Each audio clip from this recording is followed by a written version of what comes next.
Welcome to part one of the beginning of the restoration and recommissioning of this 1983 Ferrari 308. If you're new to this channel, my name is Chris. This is the Open Rotor channel. I just finished a 2-year project on the 64 Chevelle, getting that completely straightened out, and it's time to dig this out of the corner. In this video, I'm going to give you the history of this car, how long I've had it, where it came from, the whole 9 yards. And we're going to talk about what it needs to get back on the road. Let's do it.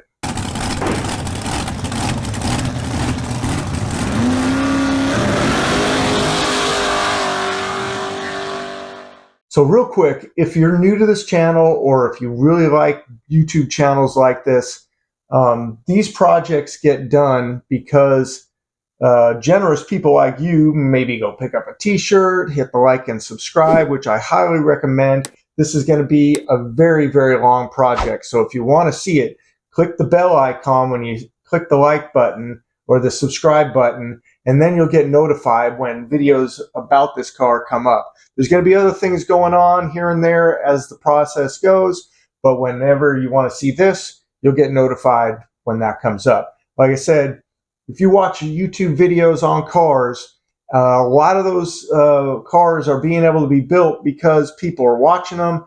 Money's generated, the revenue from YouTube and sales of such things. Link in the description, and that helps pay for these things. So definitely appreciate it.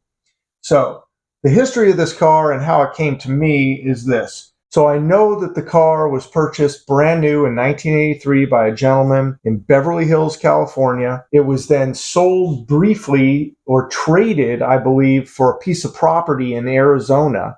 And then I bought it off of the woman who bought it from that company, the property company. She had the car for a very short period of time. She bought it for her husband for his 40th birthday, and they immediately got a divorce. They put 500 miles on the car. I bought it with 57,500 miles on it, and it has, I think, 72 or 74,000 miles on it now. So I drove it a lot. For a few years, it was my daily driver. I bought this somewhere around 2006, I think. So I've had it for many years, and I drove it for many years. But since day one, I struggled to get the car smogged, as you can imagine here in California. When I bought the car, it was in need of service. The woman that I bought it from deducted the service out of the price of the car because she knew it needed a service. So the car, I paid $35,000 for the car, and she deducted $12,000 off of the price of the car. So $35,000 less $12,000 is what I paid for the car. It went in for service. The guy who was servicing the car could not get it to pass smog. It would not pass smog. I found out that the catalytic converters had been gutted, a new set of catalytic converters, and it passed smog. The next time it came up to get past smog, it struggled to get past it. It did get it. Then it wasn't registered for a series of years. I was living up in the mountains, and I was driving it only on the back roads, and I just didn't register it. I was in the middle of nowhere, and I just would go out and race the back roads.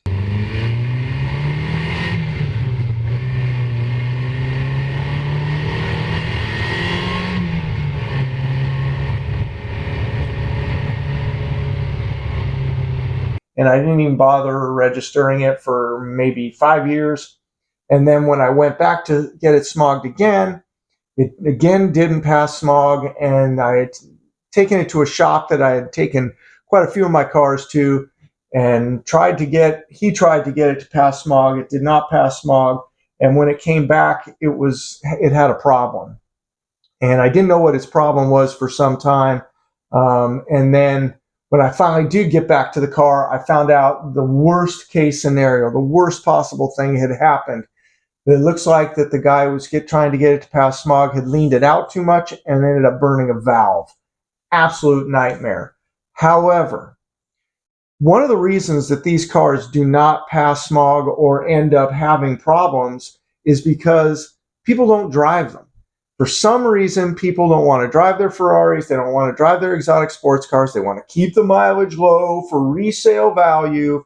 And when you park a car for a long period of time, all the oil is just pulled out of the top of the engine by gravity and goes down into the oil pan. So every time you go to start it, all the oil has to be pumped back to the top of the engine, and you're dealing with dry valves and dry valve guides, and there's just no oil in the top of the engine. It is absolutely the worst thing in the world you could do is let an engine sit. So if you're trying to save, the mileage on an engine, you're actually doing worse to it by letting it sit and then dry starting it.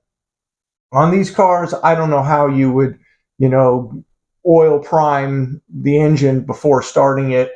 But a lot of these Ferrari 308s suffer from this, where the valve guides get dry. They wear out because they're constantly parked for long periods of time, restarted after a long time. The valve guides wear out. Then they don't pass smog because you've got a lot of oil leaking past the valve guides and burning in the cylinders. You got a lot of hydrocarbons in the cylinder, and they just are not going to pass smog. It's just not going to happen. And I believe that is probably the problem with this. It's a 4-valve per cylinder engine, so you got double the problems with the valve guides. And I think that's probably where this thing is. So even though it's got a burnt valve in it, really the heads need to be done because it's got that issue. So that's what we're going to do. The plan is to get the engine out of the car, get the heads off of the car, go get the heads serviced, put her all back together. Seems simple enough, but I know it needs a clutch. It's most likely got the original clutch in it. It was slightly slipping. Last time I drove it, the throwout bearing was rattling when you had the clutch out. It was just, a little noisy. So we're going to be doing a clutch. It's going to have belts. It did have belts done at maybe, I think when I actually got the belts done, it was like at 60,000 miles. So it's gone, 12 or 14,000 miles since the belts, but it's been sitting for a long time. Now, this car was parked in 2015. If you're following this channel, you know that I lived in Italy for 5 years. And I returned from Italy back to the United States, back to California, 2 years ago.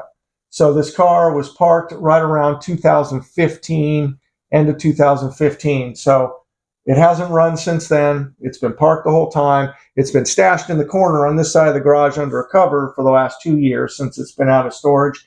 And now it's time to get it completely recommissioned. Now I've put it up onto blocks on rolling carts so I can move it around the garage, so I can get underneath the car. And I'm going to start by, disconnecting everything off of the engine, and then the engine's going to come out. While the engine's out, I'm most likely going to do the suspension, go through the brakes, clean everything because it's just a grease ball underneath. It's a mess, and it's going to need to be completely handled. So this is going to be a long process. This isn't going to be done in a year, maybe not even in 2 years. These are long processes, but my plan is to show you what I'm doing as best as I can. I'm not going to be making videos that are here's the finished product, and I'm not going to cut out my mistakes. I'm not going to cut out the nightmares. If I find something broken, if I'm struggling to get something out of the car, I'm going to show it to you on this project. I really didn't do it on this one because I really wanted to power through it and get this car on the road.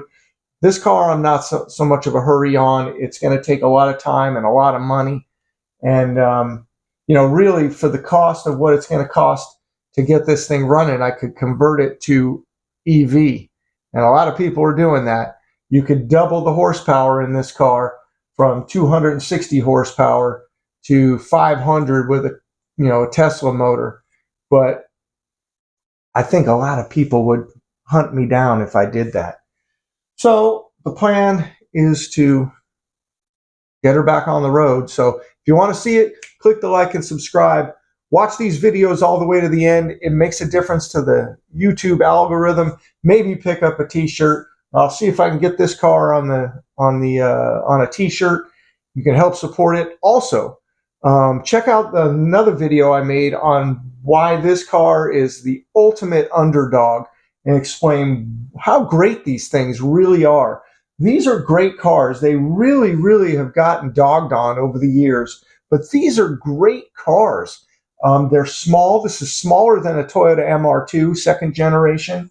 Double the horsepower, a little bit heavier. They're 100 pounds heavier than an MR2, but they're a lot lower. This is a very, very small car, very powerful for its size and weight, and it's an absolutely beautiful handcrafted car. You can get these still relatively cheap if you're willing to do the work. A lot of people, these things end up getting parked for the reasons I've described.